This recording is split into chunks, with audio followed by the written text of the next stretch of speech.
Hey, what's up there, YouTubers? It's me again, Brian, aka Gamer55551, and I am back with a My 2 Cent video for this week, for the week of February 6th to the 12th.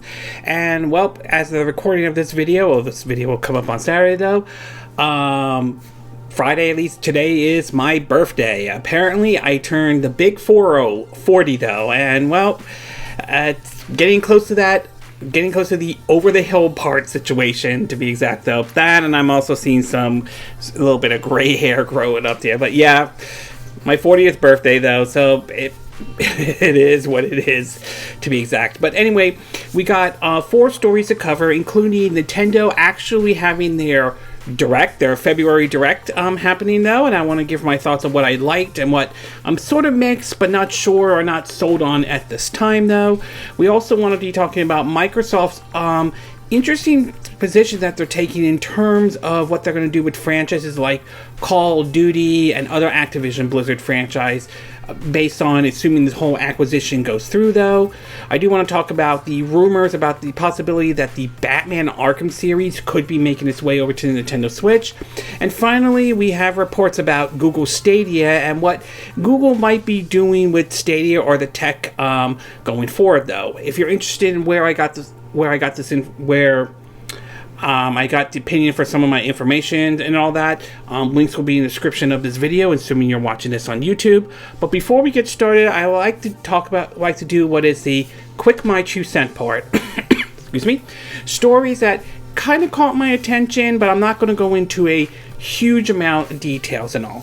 The first one is that it's actually basically 2 of them have to do with Platinum, and that apparently is that Platinum is keen or thinking about creating other titles from their past effort, and have talked about the possibility of doing titles like live services and all. And while I understand if Platinum wants to do something different, and that's understandable, though, I'm still iffy about the live service thing, because we've seen big publishers push the live service in a lot of their games, and sometimes they get a lot of pushback or don't always find success, to be exact, though. I mean, yes, there could be some benefits, though, with live services. You get generate money out of it, which can be used to fund other projects, though. But we've also seen how some developers and publishers have pushed live services to nickel and dime people to death, and not everyone has the time to log in to a game with a live service. So a little mix on Platinum's approach on this one. We'll see how it plays out. Maybe they'll do something like that, or maybe they'll do a game completely different and all. So time will ultimately tell, though.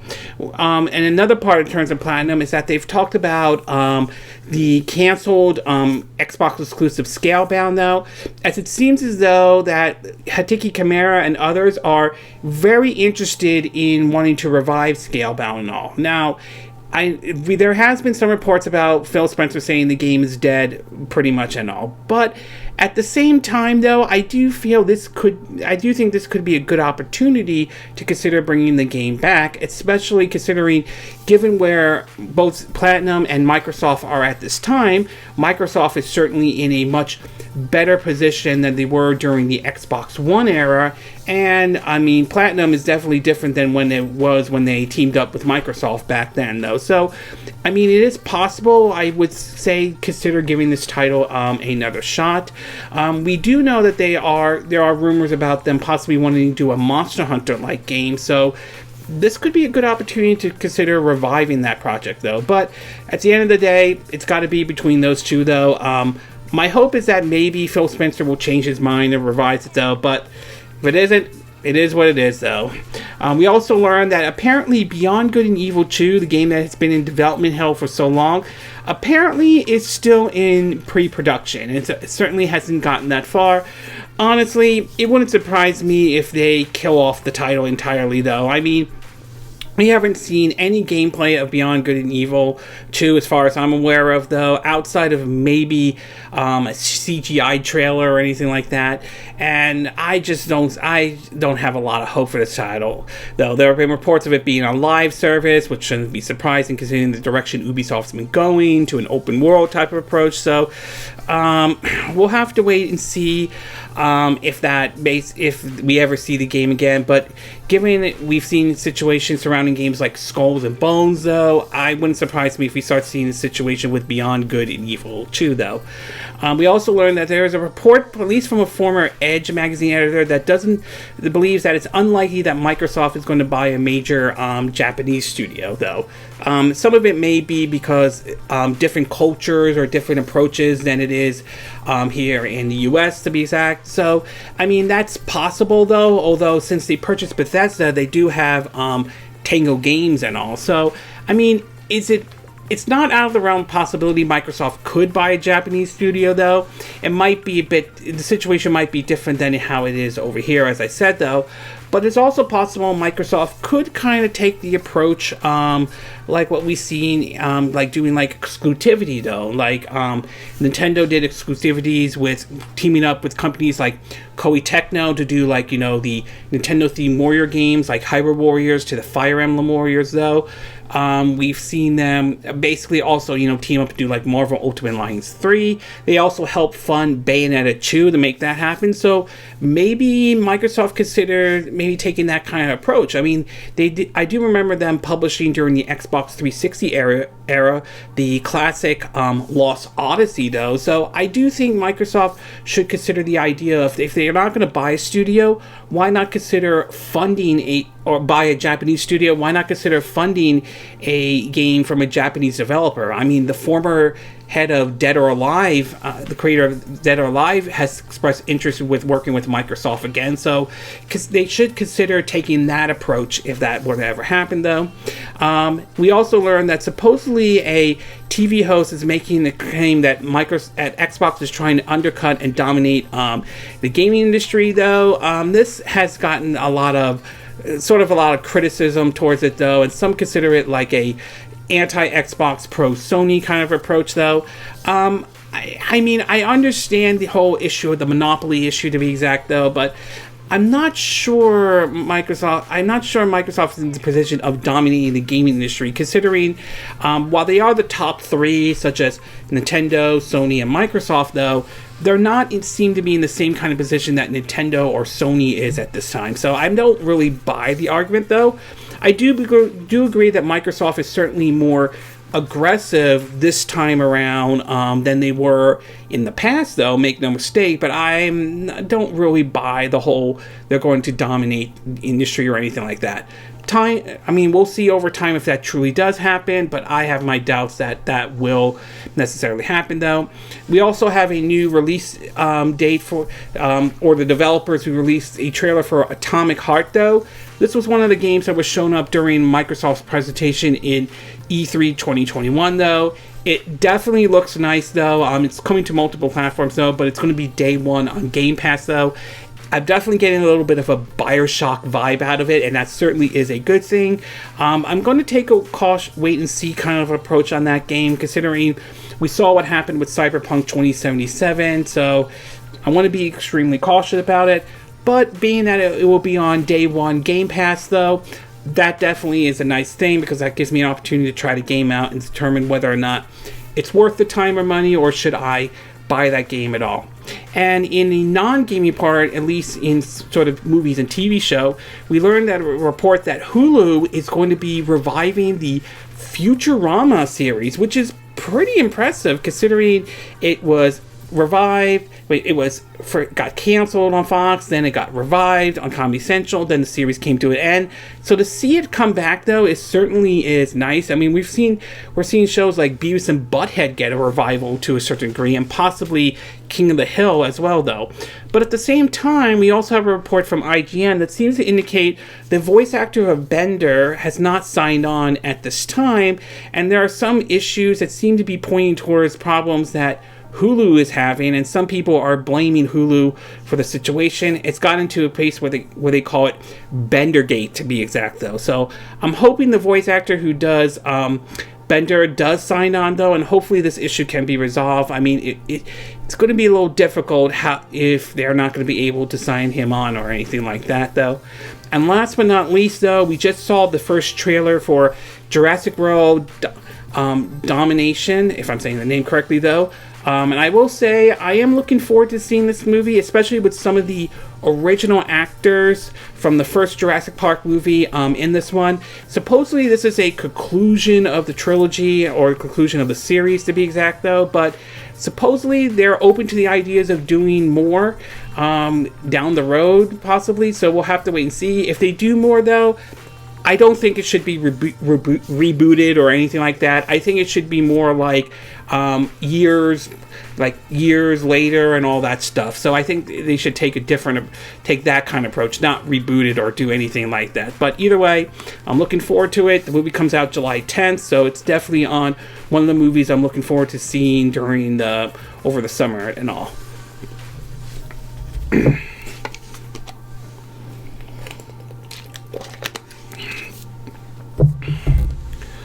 Okay, we're going to get started with our first story now that we conclude the quick My 2 cent part. And this one has to do with Google Stadia, though. Now, Stadia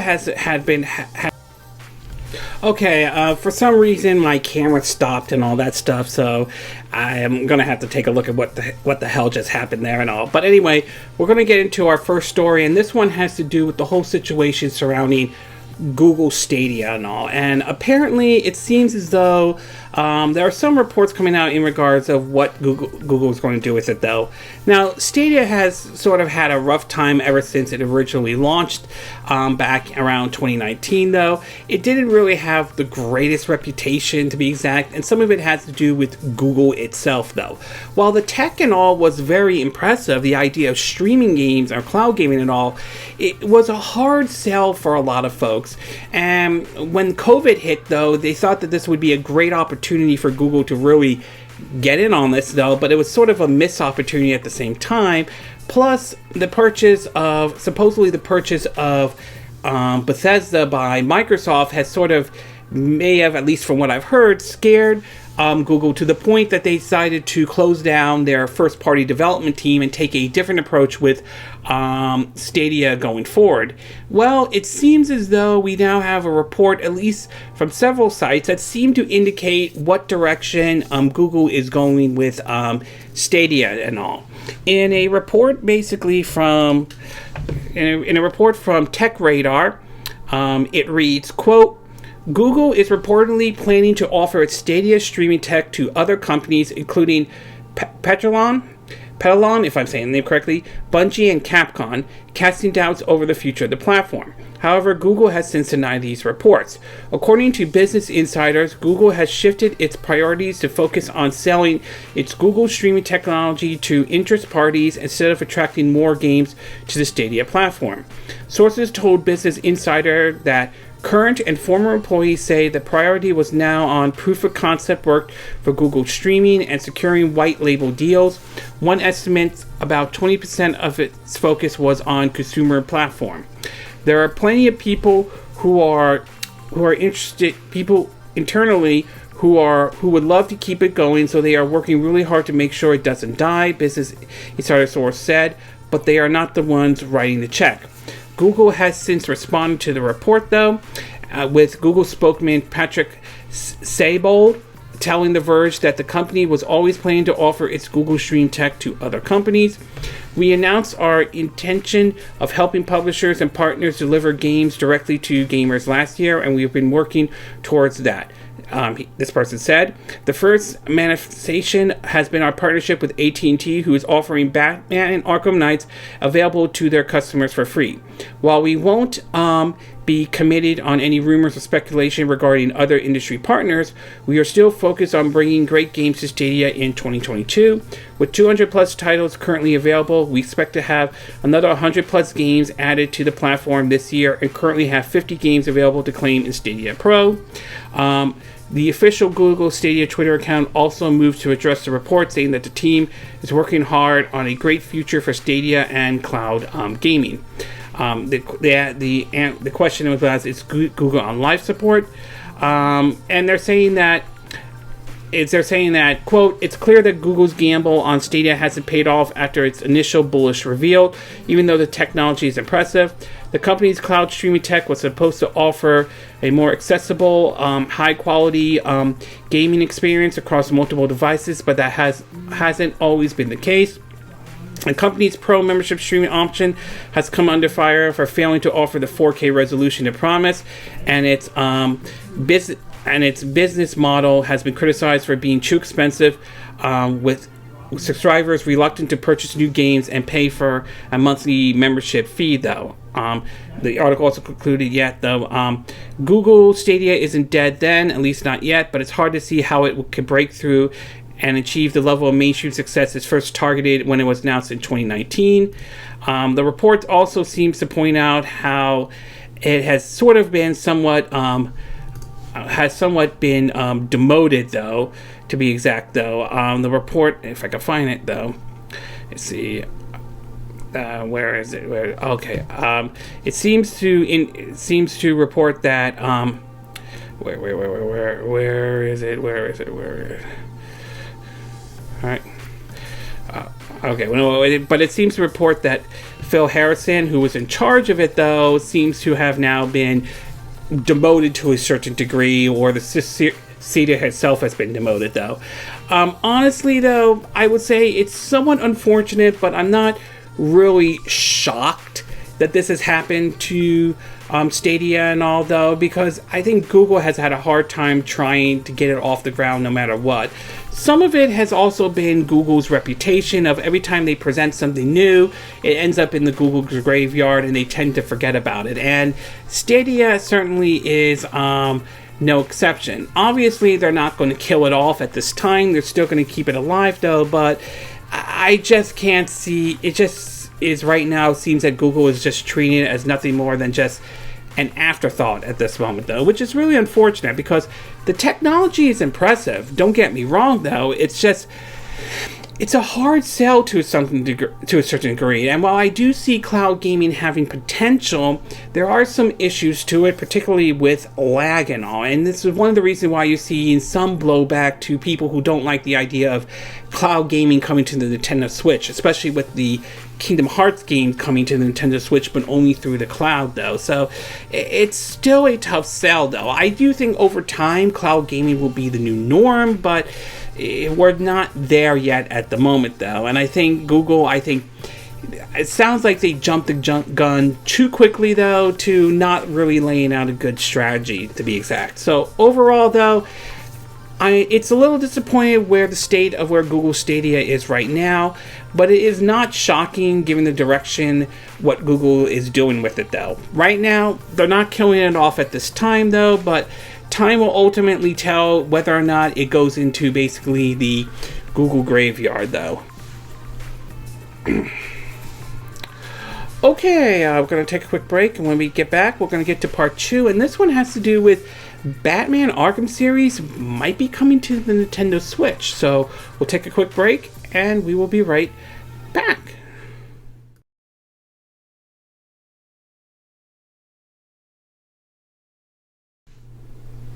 Okay, and we are back with part 2 of my My 2 Cent video for this week. And for this one, I'm going to be taking a look at the Batman Arkham series and the possibility it could be coming to the Nintendo Switch. Now, when it comes to superheroes games, there are plenty of superhero games out there, though. But the Batman Arkham series is sort of kind of special in a way. Developed by Rocksteady, though, the game saw 3 entries, though. Actually 4, though, to be exact. Arkham Asylum, Arkham City, and Arkham Knights, with Arkham Origins acting as sort of a prequel, though. The games are really good. The combat in the game is great. The story in the games are like really, really good. It feels like watching an episode of the 90s Batman the Animated Series, something I'm really proud of, with Kevin Conroy, I think if I say his name correctly, though, who voiced Batman, and of course, the man himself, Mark Hamill, voicing the Joker as well, though. So they are really good games, to be exact, though. And the series has been on different platforms, though. And not to mention, the games has also made an appearance on the onto the Wii U to be exact. The game would we would get 2 Batman Arkham series though. One would be Batman Arkham Origins, Armor Edition, which is basically for the Wii U as a launch title, as it had all of the DLCs plus a costume for the Wii U though. We would also get Arkham Origins, somewhat of a controversial entry as not everyone was a fan of that, especially how basically how WB Games handled that game. And we would also get Arkham Origins Blackgate, which would basically be sort of a Arkham Origins game, but in a 2D perspective, to be exact, though. So, as far as Nintendo goes, it certainly has entries in the Arkham series, but for the most part, after that, the Arkham, we didn't really get any new entries after that, or even a part of Arkham Asylum. And for the most part, the series has pretty much stayed away from the Nintendo Switch, until recently, when it seems to be that it may have popped up at least at a so-called French retail site, though.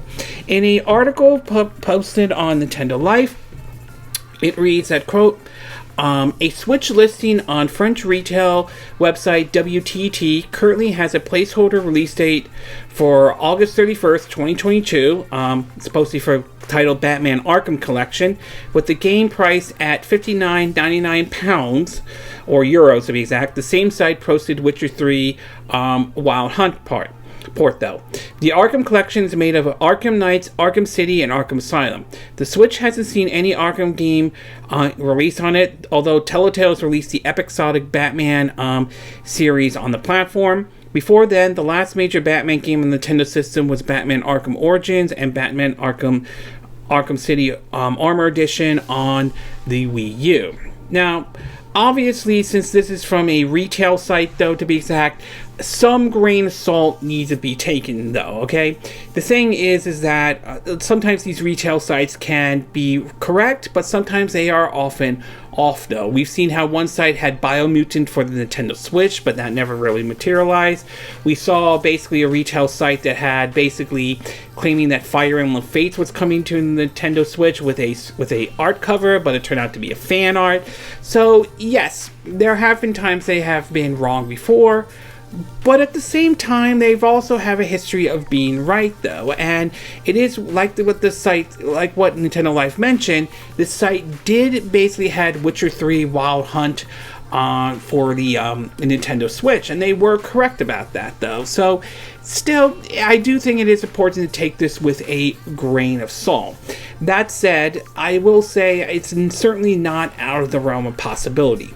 We've seen impossible games have come to the Nintendo Switch before, like games like Doom and Doom Eternal and Wolfenstein 2. So I certainly cannot rule out the possibility the Arkham series could come to the Nintendo Switch. The question is, how would they do it if this rumor turns out to be true? Well, that would be really interesting, and there are several ways they could bring these games over to the Nintendo Switch.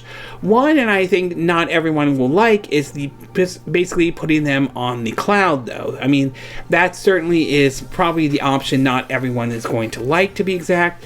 Another possibility is to see if they could port the game natively to the Nintendo Switch or put it into the cartridge, though. I could see something like Arkham Asylum, Arkham City, and maybe Arkham Origins make their way natively to the Nintendo Switch, possibly put into a Switch cart, assuming it could be optimized and compressed properly, though. Arkham Knights might be a completely different story. That might be a bit trickier, to be exact, although that game does run on Unreal Engine 4 last time I checked, and supposedly the Switch does support Unreal Engine 4. So, again, not out of the realm of possibility, but I'm not sure if Arkham Knights is going to make its way over to the Nintendo Switch, though. The other three that I mentioned, Origins, Asylum, and Arkham City, I think could happen if it's done the right way, to be exact. So, time will ultimately tell if this is true. So, but my overall takeaway from this one is, it needs to be taken with a grain of salt, though. Retailers have been wrong before in the past, but but they have been right before at the same time. And I also would also say that I'm certainly not ruling out the possibility that this could be true, that they could actually port the games over to the Nintendo Switch. Obviously, it's not going to be easy, and we'll have to wait and see until we hear official confirmation, though. But I certainly won't rule out the possibility that the Arkham series could make their way over to the Nintendo Switch. Okay, we're going to take a quick break, and when we get back, we'll get to part 3. And this one has to do with Microsoft and sort of a response, or at least what they're going to be doing with Activision Blizzard games, particularly Call of Duty, going into the foreseeable future. So we'll take a quick break, and we will be right back.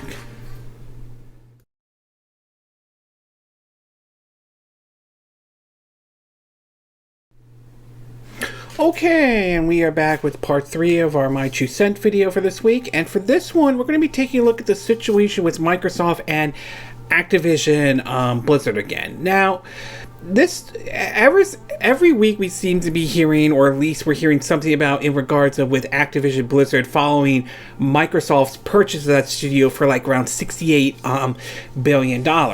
Some of the questions that have started to emerge about this deal is about what will this mean for future entries into certain series, and what this means for, other things in general, though.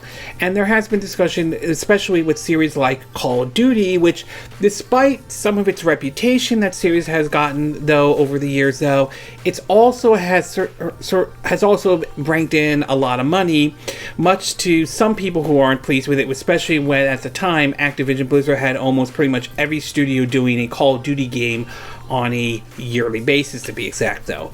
Well, recently, Microsoft has sort of kind of clarified the stance in regards of what they're doing with Activision Blizzard going forward, at the very least. In an article posted on, let me get that out, posted on The Verge, it reads that, quote, Microsoft says the Call of Duty franchise and other popular cross-platform Activision Blizzard game will remain available on PlayStation if and when the $68.7 billion acquisition goes through. To be clear, Microsoft will continue to make Call of Duty games and other popular Activision Blizzard titles available on PlayStation through the terms of any existing agreement with Activision, Microsoft said. And we have committed to Sony that we will also make them available on PlayStation beyond the existing agreement and into the future, so Sony fans can continue to enjoy the games they love. This means, in addition to Call of Duty, other Activision Blizzard titles like Diablo and Overwatch should also remain available as cross-platform games. Last month, Bloomberg reported that Microsoft pledged to bring the next few Call of Duty games to PlayStation for at least 2 years before the acquisition was made public, though. After those 2 years, it's up to Microsoft to decide if they want to continue releasing Call of Duty and likely other cross-platform Activision Blizzard games on PlayStation. Microsoft has said it expects the deal to close in the next 18 months, which means we may not hear a final answer regarding the exclusivity of the games for quite some time. While Microsoft is certainly making it seem like it wants to keep Activision Blizzard titles cross-platform, existing predictions have indicated otherwise. After Microsoft acquired Bethesda last year, it promised to retain existing contractual agreements with PlayStation, such as with Deathloop, but still release Bethesda titles like Redfall and Starfield as Xbox and PC exclusive, though. In its announcements, Microsoft also said it plans on taking similar steps to support Nintendo's successful platform. The announcement comes as Microsoft plans to introduce the Open App Store principle, which Microsoft says it will promote competition in app stores as regulators close in anti-competitive behavior. There is one noticeable exception to its Open App Store plan, however. The Xbox Store. According to Microsoft, gaming consoles specifically are sold to gamers at a loss to establish a robust and viable ecosystem for game developers. The costs are recovered later through revenues earned in the dedicated console stores. The principle laid out will not apply immediately in wholesale on Xbox, but the company refers to closing the gap between reality and its stated principles without giving a clear timeline, though. Over at Nintendo Life, apparently one of the folks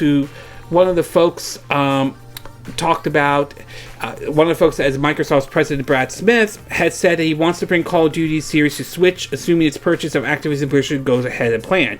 He made this comment in an interview with CNBC. Here's what he had to say, quote, "One of the things we've been very clear as we move forward with the regulatory review of this acquisition is that a great title like Call of Duty from Activision Blizzard today will continue to be available on the Sony platform.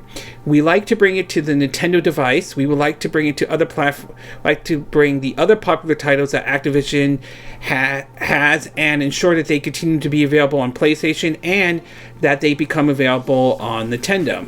He also points out basically Minecraft, though. The first acquisition we made after Natalie, if I'm saying this person's name correctly, became CEO was Minecraft. This was back in September 2014, and what we've done with that acquisition, I think it's a clear indicator of what we will hope to do if we acquire Activision Blizzard. Namely, invest even more innovation, bring in more people, bring in more platforms, make it more useful and hopefully delightful for people who want to use it, though. Now, there are many ways you could technically look at what Microsoft is doing. Some might consider looking at this as this is in response to what Sony did when they purchased Bungie, saying that they will let them continue to be studio that continues to release games on multiple platforms, though, like with Destiny, or even still maintain their independence. Others may look at this as considering what Microsoft, in terms of trying to appeal to the regulators and the FTC, who are probably going to look at the Activision Blizzard acquisition very carefully. So there is certainly that possibility, though. But either way, it is sort of a very interesting response that Microsoft is certainly giving, though. Am I against Call of Duty coming to the Nintendo Switch? No, I'm not really against it, though. I'm not against that series coming to the Nintendo Switch.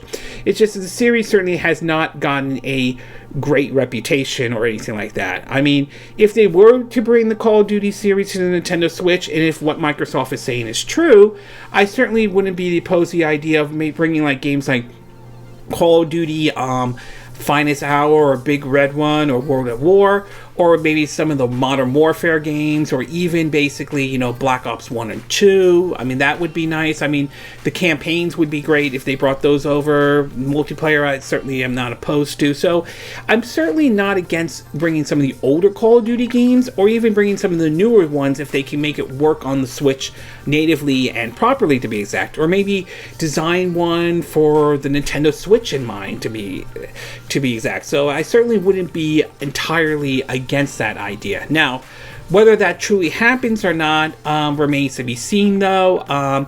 It is possible Microsoft can still take the approach like what they did with Bethesda, though, where games like Starfield and Elder Scrolls 6 can only be played on Xbox, PC, or Game Pass, though. But they could also it's also possible they could continue to bring some of these games over to a system like the Switch. I mean, after all, they did bring over Ori and the Will and the Wasp and the Blind Forest and Cuphead over to the Nintendo Switch. So we'll have to wait and see how this all plays out, but it is very interesting Microsoft made these comments, though. So overall, though, I would say you could look at this as a response to Sony buying Bungie. You could look at this as a response to trying to get on the good side of the FTC and regulators and all. But in either way, it's sort of interesting to see that Microsoft is willing to continue having Call of Duty and other franchises released on other systems beyond their contractual agreements or anything like that. Time will tell if Microsoft truly sticks with that or not. So it remains to be seen on that one. Okay, we're going to take a quick break. When we get back, we'll get to our fourth and final part, and this one has to do with the Nintendo Direct for February 2022. So we'll take a quick break, and we will be right back.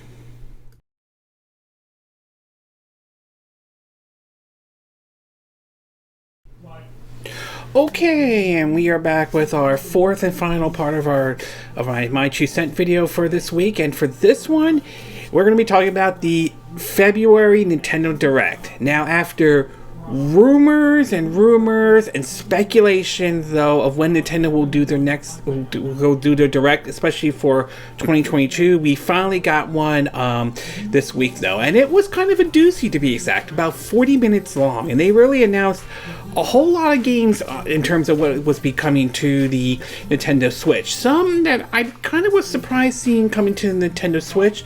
Others, maybe not as much, but still interesting, to be exact, though.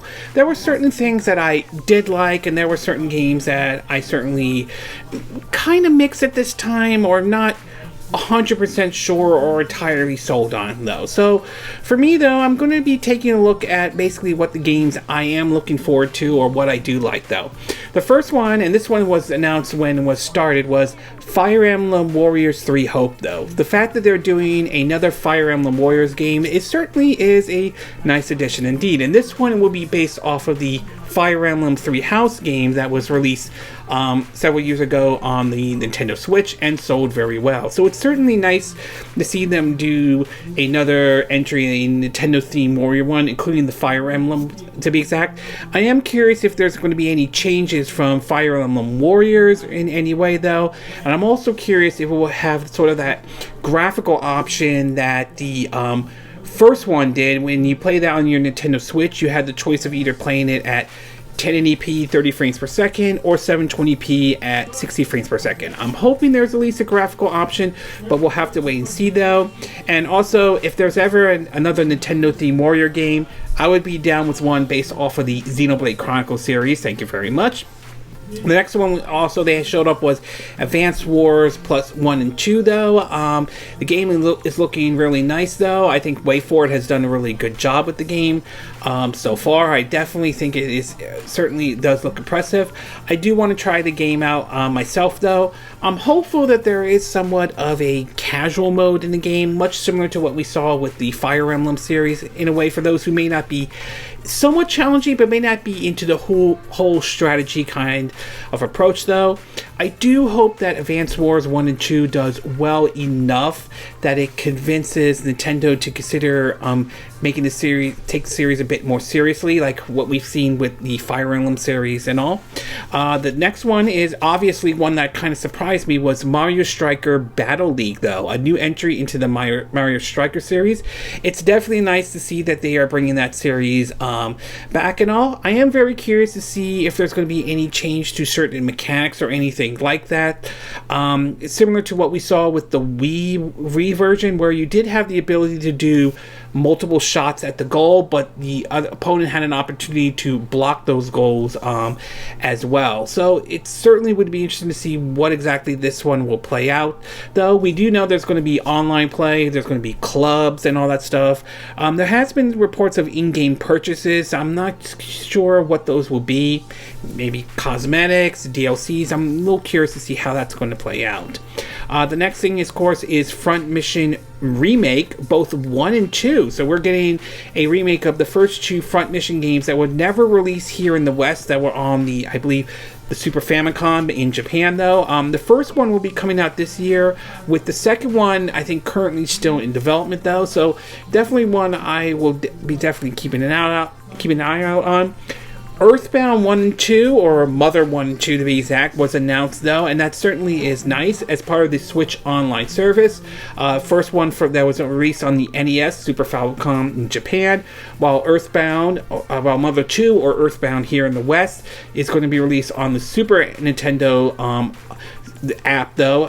Basically it's part of Switch's online service, and supposedly you can be able to download or scan to get the player's guide that was with the Super Nintendo release of EarthBound, I believe back in 1995, though. So it's certainly nice that both of those games are going to be are on part of Nintendo Switch's online service. Yes, I get it, it's Switch's online service. Not everybody is a fan of that service, but it's nice that they certainly are adding more games to it. It's nice that they haven't abandoned it in a certain degree.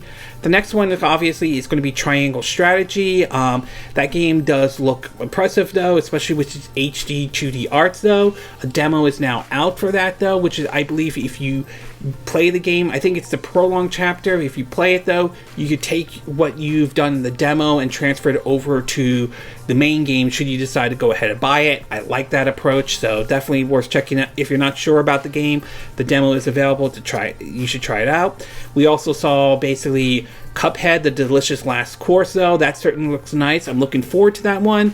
I've heard about that's going to be a physical version of Cuphead, though. If that's true, I definitely am open to seeing a physical version, though. Zombie Army 4 was announced, which is pretty impressive that they are bringing that game over, though. We've had that, along with Sniper Elite 4, make their way over to the Nintendo Switch. It does make you kind of wonder, could they bring Sniper Elite 5 over, if that will ever happen? That certainly would be nice if they do that, though. So it's certainly something I'm going to be keeping an eye out for, though. But either way, I enjoy the Zombie Army trilogy. I'm glad Zombie Army 4 is coming to the Nintendo Switch.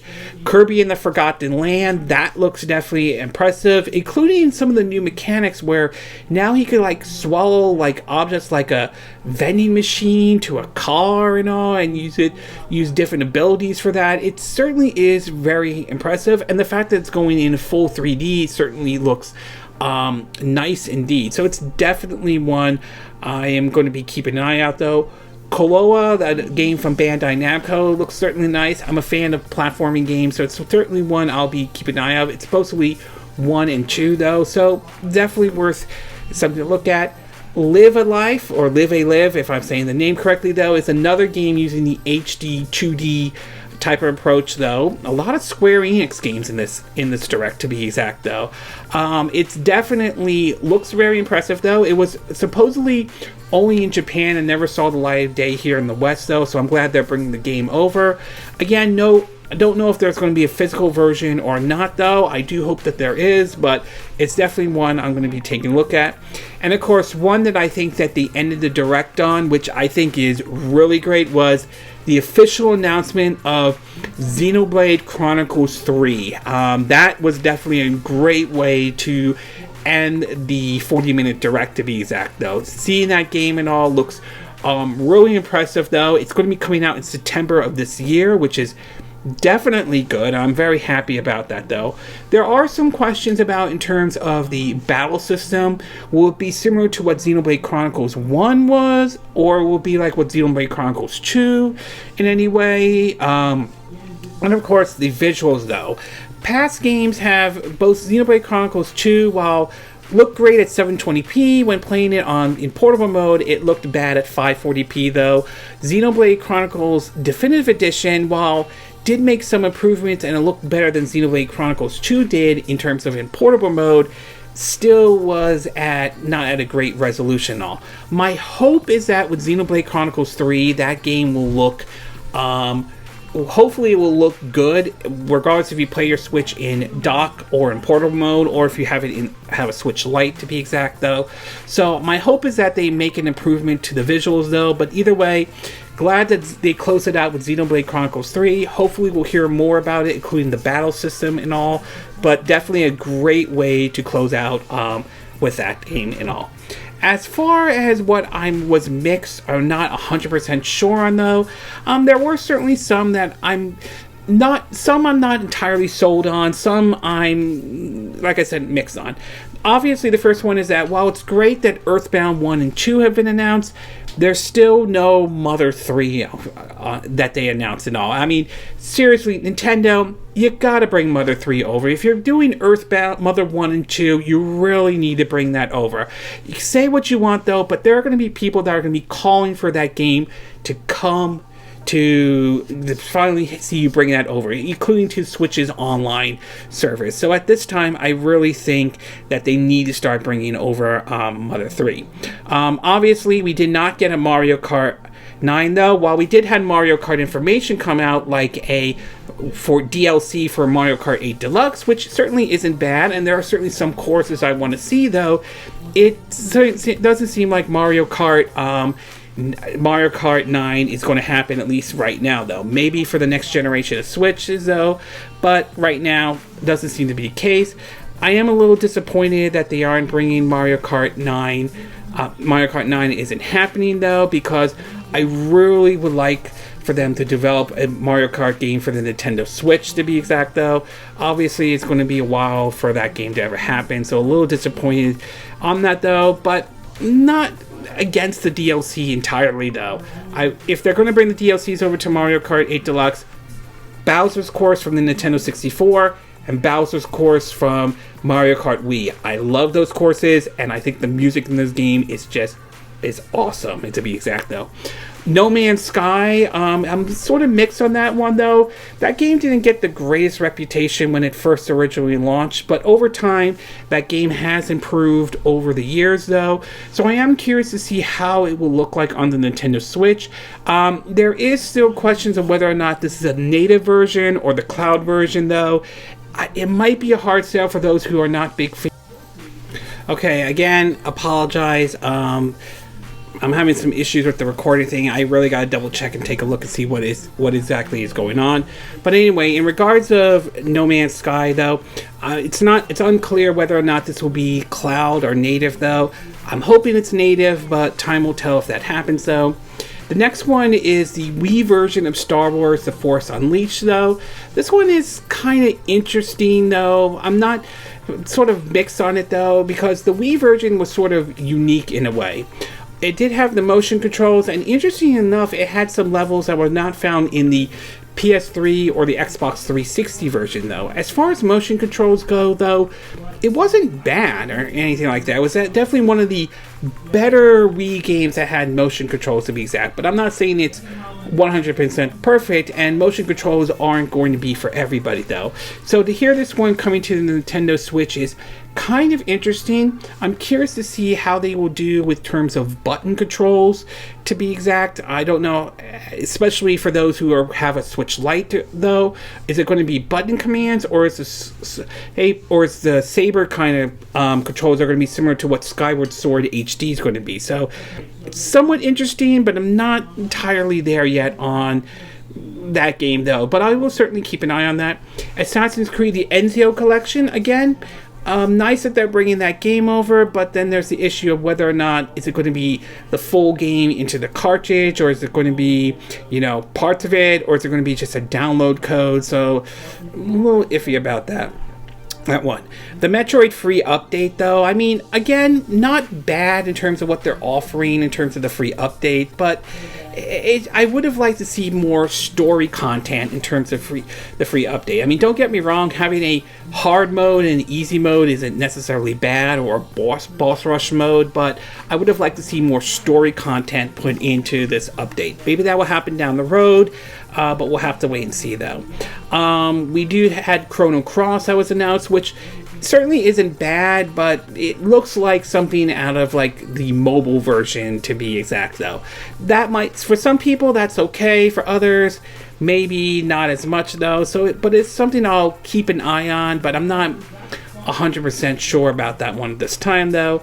The cloud versions of Kingdom Hearts, this was announced basically for those games, and right now it seems that there has to be a day one update to that. I'm not sold on that one. I really am not sold on the cloud version of Kingdom Hearts at this time, to be exact. Unfortunately, we did not get a title for the sequel to Breath of the Wild, which would have been nice if they had announced that. Maybe they're saving that for Summer's Fest or something like that, though. Also, it would have been nice to hear that they are porting over Wind Waker and Twilight Princess. I mean, seriously, Skyward Sword HD did very well. I can't see how they can't bring over Wind Waker or Twilight Princess over, though.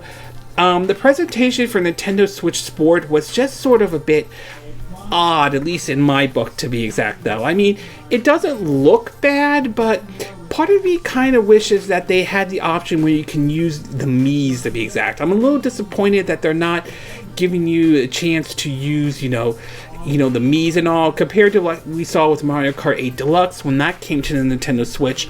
they updated it where you can start using your Miis and all that stuff. So I'm sort of a bit odd on it. Plus, the presentation they had just seemed a bit weird. And the idea of that strap that you put on your leg to do the soccer one, I just feel that one looks like something's going to collect dust for a while, though. I mean, it's a casual game. It might appeal to the casual audience and all, but I might give it a try, to be exact, but I just think the presentation for it was just odd and all. And finally, last but not least, this Direct was definitely focused on mostly a lot of JRPGs, though. Again, not necessarily a bad thing, and for those who are into JRPGs, they may like what they saw, though. But for others, to be exact, who are hoping for something else, they might be a bit disappointed, though. I mean, like I said, great if you're a JRPG fan, not so great if you weren't a JRPG fan, since a lot of the stuff in this Direct was focused squarely on JRPGs, though. Not everything, but a lot of it certainly was. Overall, I have to say, I would say this was a very good Direct. There was a lot of really great announcements that they made, though. There were games that I definitely am looking forward to trying out. Some surprises here and there, though. Some games, like, I'm not 100% sold on yet, but I might give it a go, though. Others, like the cloud version of Kingdom Hearts, is a no-go for me right out of the gate. I'm sorry. I'm not 100% convinced on buying those. I'm buying that, to be exact, though. So, but either way, it was a very good Direct, though. Hopefully the next Direct, they wow us, though. Hopefully we'll hear some very good announcements or even surprises we're not aware of, though. So, but either way, I thought this was a good Direct for the first one for 2022. Okay, this concludes this My True Cent video for this week. And again, these are my opinion. What are yours? What are your thoughts about the situation with Stadia, as Google seems to be demoting it all? Do you think this is the right move for what Google is doing, though? Do you think this marks the end of Stadia for good? Do you think they'll pull the plug, or do you think they'll still keep it around a bit more and take this white product approach that they are doing right now with Stadia, though? What are your thoughts about the Batman Arkham games possibly coming to the Nintendo Switch? Do you think this rumor is true? Do you think it's false? Do you think that they will do you think these will be native games on the Switch, or do you think this will be cloud? Do you think this will be download only? Do you think they will be able to put them in a cartridge, or do you think it will be some of it will be in the cartridge, some of it will be download, or if it's just going to be, a paper to download? What are your thoughts about Microsoft's approach with Call of Duty and Activision Blizzard games going forward? Do you think this is a smart approach, what they're doing, to continue to have them as multiplats, or do you view this as more like a response to what Sony's doing with Bungie, or a way to try to appeal to the regulators and FTCs? And what are your thoughts about February's Nintendo Direct? Do you think this Direct was good? Do you think it was bad in any way? Do you think, were you happy with some of the announcements they made? Were you not happy? Were there certain games you wish they announced, though? As always, sound off on the comment section below. Let me know what you think. And if you do like this video, I hope you hit the like button. I would appreciate it. And I hope you do subscribe to my YouTube channel. If you do, make sure you hit the bell icon of notification of any new videos I put up. Also, feel free to share this video if you want to, and feel free to donate to my channel if you like. You can do it through PayPal me or Patreon. Links will be in the description of this video, assuming you're watching this on YouTube. And I will see you again next time when I do another video. Hopefully that'll be soon. Until then, from Southern California, wish you all a good day then. Bye!